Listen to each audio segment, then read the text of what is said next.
طالع النهارده بشكر حملة خليها تنظف المسؤول عنها الاستاذ محمود الجمال اللي طلبت منه يمسح فيديوهاتي وما ترددش لحظه واحده انه يمسح الفيديو. اللي حضرتك شفته من شويه مش حاجات خارجه اتعرضت بالغلط لا سمح الله، حاجات بتتعرض على صفحه لواحد بيرسم وشم او وشوم، بالاخص يعني على اجسام السيدات. واللي حضرتك شفته من شويه عينه بسيطه دعائيه لشغله واللي بيعرضها للملأ وللجمهور العام، ونظرا لاهميه وحساسيه اللي هيتعرض فحبيت انوه تنويه بسيط. الفيديو ده مش كل الناس اللي هتتقبله وهتتقبل المشاهد اللي جواه، علشان كده بقول لو بتضايقك بعض المشاهد فالفيديو ده فيه مشاهد كتير ممكن تضايقك. يلا بينا يلا.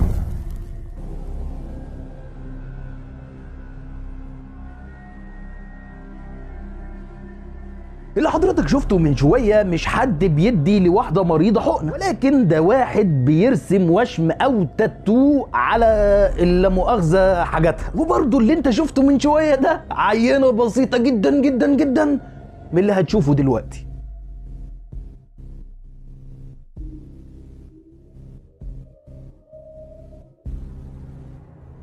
طبعا عزيزي المشاهد انت لماح ولمحت الاسم اللي مكتوب على الحاجات هنا، مهند صح؟ عارفك لماح وما بتفوتش اي صغيره ولا كبيره. انا برضو لمحت الاسم ده بس لوهله ما وانا بفر الفيديوهات وكده لقيت نفس الاسم اللي هو مهند ده مرسوم عند حاجات واحده تانية زي ما هتشوف كده.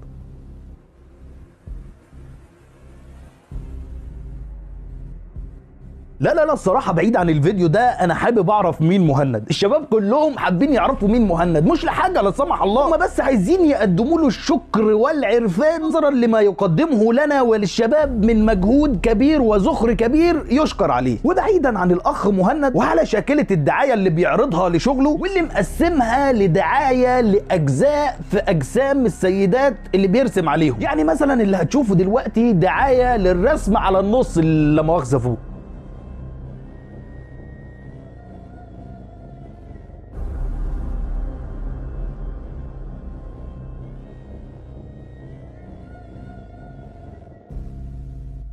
وبرضه اللي هتشوفه دلوقتي دي دعاية للرسم على لا مؤاخذة الرجلين، بلاش الجملة التانية.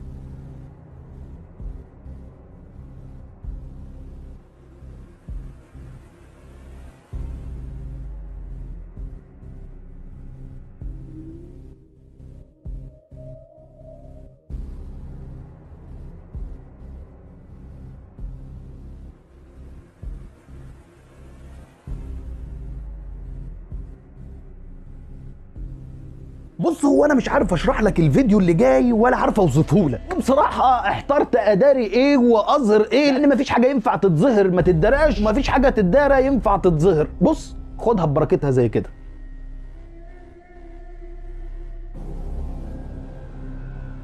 وعلى شاكلة الأسماء اللي بتترسم في أماكن معينة على شاكلة الأخ مهند اللي فوق، في معانا في الفيديو اللي جاي الأخ مدحت.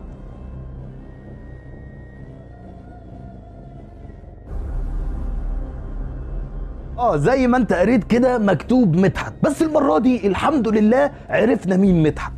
ركز لي بقى في الفيديو اللي جاي وركز في الشخص اللي ورا اللي هي زي ما تقول كده ايه سند عليه.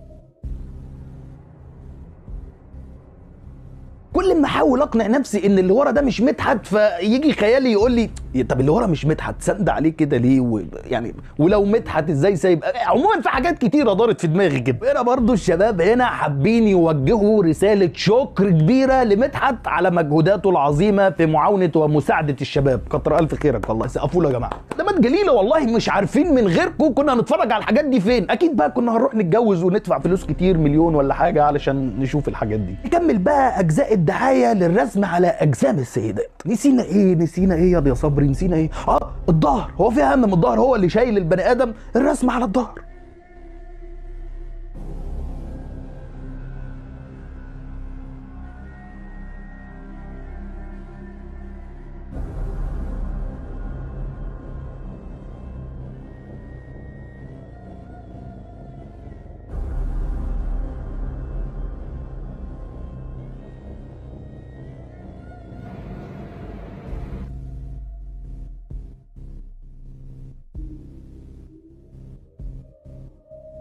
هتقول لي يا عم محمود هو مفيش واحده يعني موجوده ترسم للستات دي بدل ما هو راجل وعيب وحرام وما يصحش يعني مفيش واحده ست؟ ازاي يا عزيزي؟ طبعا موجود ستات، ولكن هو برضو بيدخل ويصور الستات وهي شغاله، والست اللي نايمه بيترسم لها على لا مؤاخذه ظهرها وهي لابسه لا مؤاخذه. بنات بتعمل تاتوهات.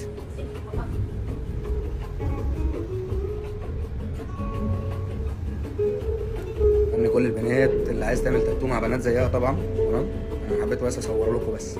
نسينا حاجه تانية يا صبري في الدعايه، الحته دي.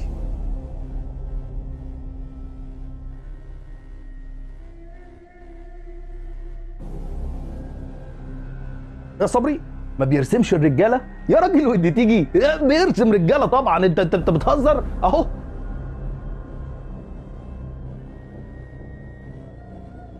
يعني حتى الرجاله ما طلعتهمش مستورين، حتى الرجاله في حاجات لا مؤاخذه باينه. تروح ترسم يا صبري؟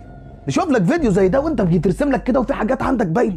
رجاله ستات كله بيظهر. من فتره كده عملت حلقه عن حد كان بيعمل نفس المحتوى ده، اللي هو بيرسم اوشام على اجسام السيدات وبيعرضها على السوشيال ميديا. الشخص ده عرف انه غلطان وقال لك لا انا قررت ان انا امسح الفيديوهات اللي فيها حاجات مش لطيفه واللي ما ينفعش تتعرض كدعايه. الشخص ده قبل ما يتواصل معايا مسح الفيديوهات اللي ملهاش لازمه اللي محطوطه كدعايه. لما تواصل معايا على الفور مسحت له الحلقه اللي انا عملتها عنه، علشان بعد كده الاقيه باعت لي الفيديو اللي حضرتك هتشوفه دلوقتي. انا طالع النهارده بشكر حمله خليها تنظف اللي مسؤول عنها الاستاذ محمود الجمال، اللي طلبت منه يمسح فيديوهاتي وما ترددش لحظه واحده انه يمسح الفيديو بعد ما لقى ان المحتوى اتغير، مع الرغم ان مفيش حاجه فظيعه في الفيديوهات. لكن لو ده يظهر للناس بصوره مش حلوه فانا مش هنزل فيديوهات زي دي تاني، وهنزل اللي ينفع ينزل وبس. لكن هنا انا لما طلبت منه انه يمسح الفيديو بعد ما جاب له عدد مشاهده وجاب له تعليقات كتير، وطبعا كلكم شفتوا الناس اللي اتكلمت عليا كتير جدا، لكن هو هنا دخل وشاف ان فعلا في تغيير في الفيديوهات، ودخل لقى ان هو نزل كلام على فيديوهات موجوده. الفيديوهات النهارده مش موجوده، فليه اخلي الفيديو بتاعي عشان الفلوس، ولا انا فعلا عامل حمله عشان اخليها تنضف؟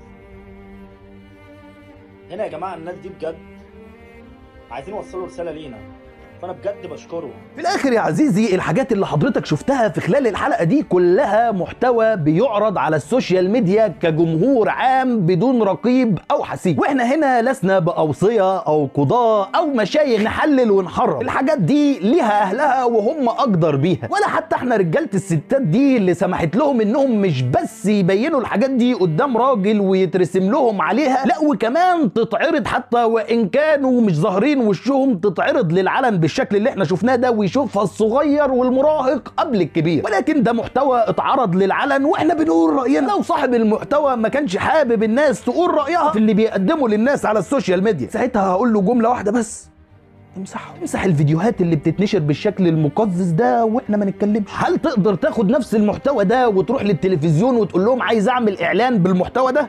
قطعا هيقولوا لك اطلع بره مع السلامه، المحتوى ده لا يصلح انه يتعرض على التلفزيون. طب وبما انه لا يصلح انه يتعرض على التلفزيون اللي معظم الناس ما بتتفرجش عليه، فنقوم عارضينه بقى على تيك توك اللي عليه كل الاعمار. في الاخر يا عزيزي ده راي بسيط في المحتوى اللي اتعرض، انت كمان ما تنساش تسيب لنا رايك في اللي بيتعرض ده وفي اللي شفته من شويه. هل يصلح انه يكون دعايه لشغله يتعرض للاعمار كلها عادي، ولا لا يصلح وان المفروض الدعايه تبقى بشكل محترم يا ما تتعملش اصلا؟ واختم كلامي قائلا: خليها تنضف. بس كده. سلام عليكم.